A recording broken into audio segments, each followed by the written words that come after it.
but we must let our true Father do something. We talked about the last session how, we got to take that sledgehammer, right? We got to take that sledgehammer. We got to demolish all those arguments, all those agreements. We must let our true Father disrupt and destroy. It's not pretty, right? I wish it was like everything was just warm and cozy and, everything. But to really have us connect with him as a true Father, God's got to disrupt and destroy the agreements we've made. There are disruptions that certainly our enemy brings, but there are disruptions that God allows, and sometimes God brings, right? Because he loves you enough to help shake you and wake you out of slumber. And so I think the first place that I know in my story that I had to let God take me was, and again, this won't make sense until we walk through this, but he wants us to lose our dad. And I'll talk about what I mean by that. He wants us to lose our dad. So I wrote, I know I said fatherhood is the center of the universe, and it is. But what I did not say is that your father, or mine, was the center of the universe. See, a common mix-up every child makes, at which we are particularly susceptible, given we are born with this undeniable need to be seen and defined by our dads, is the misunderstanding of who was intended to fill the position permanently and who was designed to play a supporting role. Most of us mature with the erroneous notion that our dads should have provided everything we needed to grow up, that we would be completely validated and bestowed with identity and secure in our infinite worth and endowed with a fervent sense of purpose from our dads. But our dads were never intended, nor fully qualified even, to implement this grand design's comprehensive objective. See, there's only one true Father. There's only one.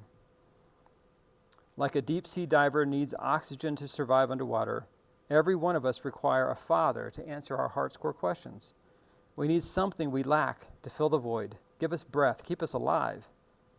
Like our lungs, the origin of our soul's air comes from outside of ourselves, a source we don't self-generate, but on one with which we live in dependence. Without those deepest needs satisfied, we are as good as a dead diver. But what if that underwater adventurer mistakenly thought that the 2 aluminum cylinders strapped to his back should be the only source of air for the rest of his life?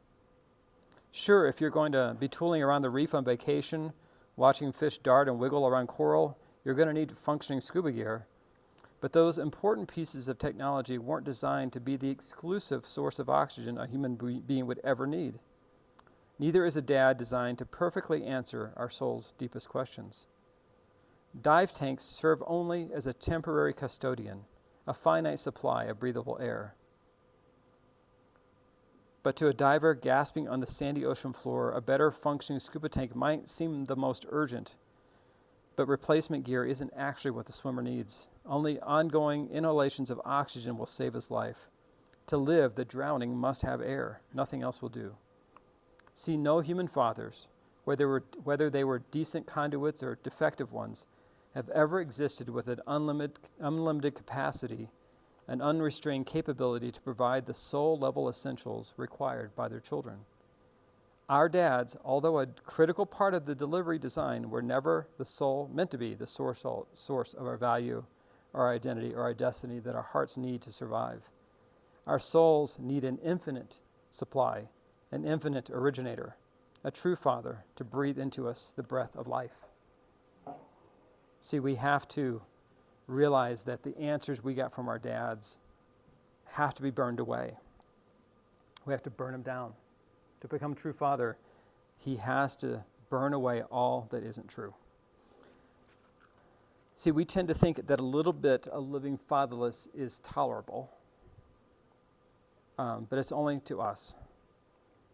I said in our first session, we think we need just a little tune-up, we need a little fixing, and so we take Tylenol and Band-Aids to the wounds of our hearts. But our issues and ills are more like cancer, right? We talked about this, more like cancer. They are heart killers. C.S. Lewis said in Mere Christianity, imagine yourself as a living house. God comes in to rebuild that house. At first, perhaps you can understand what he's doing. He's getting the drains right and stopping the leaks in the roof and so on. You knew those jobs needed doing, and so you're not surprised. But presently, he starts knocking the house about in a way that hurts abdominally and does not seem to make any sense. What on earth is he up to?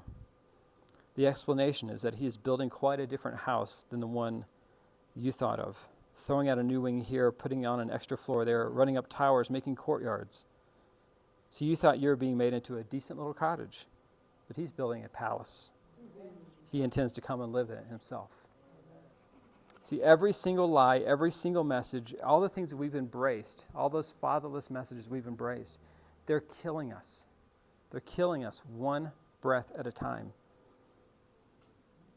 And they're killing us because they're separating us from knowing a true Father. And I'm going to go back and go, remember, if knowing the fatherhood of God, if knowing that God is your Father, is the heart of Christianity, right? And that's being cut off. That's being warped, right? That means it's killing us. Because if knowing God as true Father is life and life to the full, if everything Jesus promised depends on us connecting with the true Father, right? When Jesus mentions relationship with his Father 139 times in the gospel himself, right? He's saying, this is the key. This is important. When he says, how do you talk to God? When he answers that, and he says, our Father, right? He is saying this is central. When all of the stories he tells at some level come back to saying, understand how your Father, when he says, don't you think your Father cares for you that way? Look at the birds of the air, right? Look at the flowers in the field that die tomorrow. And he decorates them. He dresses them in such a way. Don't you think he cares for you? Jesus is trying to break us of all the warped ideas, all the damage that we've had of Father. Because he's saying this is the heart of the heart of the heart. And so to the degree that we're warped, to the degree we're stuck, to the degree we're looking at all these other definitions, that we're looking at our dad's definition of what Father is, right? Those things are killing us. They're choking the life out of us. And if we just need a little dusting off and a little, that's one thing. But no, God is saying, look, I want the full measure of life for you. I want the full thing for you. And so we got to go on a demolition tour, right? We got to start tearing those things down. J.J. Packer, he wrote the book Knowing God, and a lot of people have seen that book. Not a lot of people have read it because it's a big, thick book. But it's a great book. And he says, you sum up the whole of the New Testament if you describe it as the knowledge of God as one's Holy Father. If you want to judge how well a person understands Christianity, find out how much he or she makes of the thought of being God's child and having God as his Father. If this is not the thought that prompts and controls his whole outlook on life, it means that he does not understand Christianity very well at all. For everything that Christ taught, everything that makes the new covenant new and better, is summed up in the knowledge of the fatherhood of God.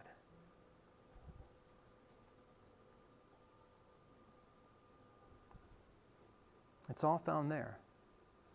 And when Jesus prayed for us, right before his life was going to, right before he was being crucified, what did he pray? I pray, Father, that they will be one, just as you and I are one. How was Jesus one with the Father? Father, Son, right? I pray that they'll be one, as we are, right? I'm in you, you and me, they and us and them, right? He wants that connection, that intimacy, that fatherhood. And when we understand how good of a father he is, right? There's a side of Christianity. I grew up in the side of the Christianity that said, you need to want God this way, and you need to, it was all about pressure and performance and somehow making myself. I always thought I was defective because I never understood why people got excited about God, and right? And I don't even think they did either, and I think a lot of people were faking it, right? It's all about pressure. How can I pressure myself? I ought to, right? But then as I started this journey for myself, I started to realize there's no ought tos when I don't, and this is where I'm going to go back. when you look, tell me what's the one thing. Now, I don't care what it is, right? It could be your newborn baby. It could be a mountain. It could be, what's one thing that takes your breath away? The Rocky Mountains, right? Do I have to tell you? Now, and when you see that, I want you to be amazed when you see them. No, I don't have to tell you to do that, do you? You don't have to tell yourself to do that, do you? You just are, right? Because there's something that captures your awe, right? What's your favorite? Like when you see it, you just, what's one of those things? Okay. Yep. And did anyone have to tell you, right? You need to be amazed at that. You should really worship that, right? No, you go, right? So if all these things that God made elicit that response, when we start to finally see who He is, and the barriers and the fog and the distortion and all that starts to get burned away, it happens by itself. It happens naturally, right? And so instead of forcing ourselves into it, we just start to allow God to strip away. Now, I'm not saying it's easy, right? Let those things be burned away. But it takes, at least for me, it took Christianity from the ought to I get to, right? I get to see it, and it's all about finally seeing Him. So does it make sense when Christ says, I'm trying to get you guys to see how incredible He is, right? How loving He is, because that's what draws us, right? It's God's love for us. It's the fact of how He sees us. When you watch the Beautiful Things thing, right? I didn't have to tell anybody to go get goosebumps, right? Because when you see it, you go, oh, Dada, right? So that's what He's trying to do. But He's got to tear those things away. And one of the first and hardest steps is taking our dads off the throne, right? The throne of identifying us and all of that. That we've, whether we realize or not, we kind of have Him on that throne. And the ways that we've been so deeply impacted, we have to let God take Him off the throne so He can take that place, right?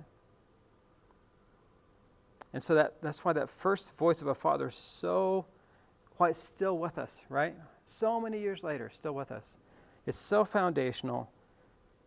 And in His sentence, His judgment, whatever our experiences with our dads has been so foundational for most of us, if not all of us, is that, part of the reversing that fatherless cycle is letting dad's voice be subject to God's voice.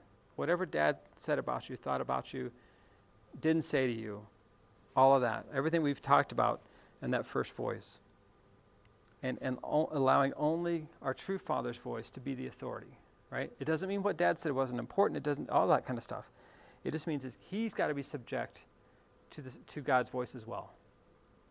And that's part of that burning down process, is understanding all the things that you learn growing up, if they don't agree with who the true father really is, they have to be torn down. They have to be destroyed. Allowing our true father's voice to matter more than dad's. And that also means dismantling what we consider normal, right? So as you learn to discover more who the true father's like, and even it's just going through the verses I listed out there, right? And go, that's not how I experience God. Okay, well, guess what? It's not that God isn't that. It's just there's something blocking that for you then, right? And most likely what's blocking that is some normal you experienced, right? And so God's got to dismantle that, deconstruct the framework, the foundation. And for some of us, and I know for me, God had to strip away almost everything. Everything. In 1994, my dad died in February. My best friend died in May. Another good friend died in August, and my first wife had a miscarriage. And then the following year, I had an affair and destroyed my marriage. I had an affair with someone I worked with at a church. If you want to lose everything in your life, I've got a really good game plan for you, okay? So I lost even my, when you're in, and I was, the age, when you're in your 20s and 30s, you kind of think life's going to go on, right, for a long time. But when you have someone your age die, your father dies, you lose a child, and you lose another guy your age, suddenly even life itself, I can't even count on life itself being here. And then you make mistakes. I can't count on myself to make wise choices. And then when you have an affair with someone you work with at a church, you quickly lose your church, right? And you lose friends. And so, now, did God cause some of those decisions? Absolutely not, right? I was responsible for a lot of those things. But God allowed me to step in my own mess, so that when I came through that year and I got to the end of all of that, and I'd kind of lost it all, that was when I finally went, okay, maybe it's time for me to have a gut level, honest relationship with God. Because I've been pretending too, right? I had pretended so much of my life that I didn't even know I was pretending anymore, right? Now I hope God doesn't have to tear everything away from you, because it's not fun. It was the best, worst year of my life, right? But I look back on it and go, thank God you let me fall hard, fast. Oh, I lost my job too because I was working at the church. So yeah, I kind of got them all. And I had to move because I was getting divorced. So, everything they say, all the majors, if these things happen, I had like bundles of the major things in life. But I look back and go, thank God. It saved me. It saved me. So I hope God doesn't have to dismantle everything in your life. But if he does, good. If he has to, and that's what it takes, you will look back and go, thank God he dismantled me.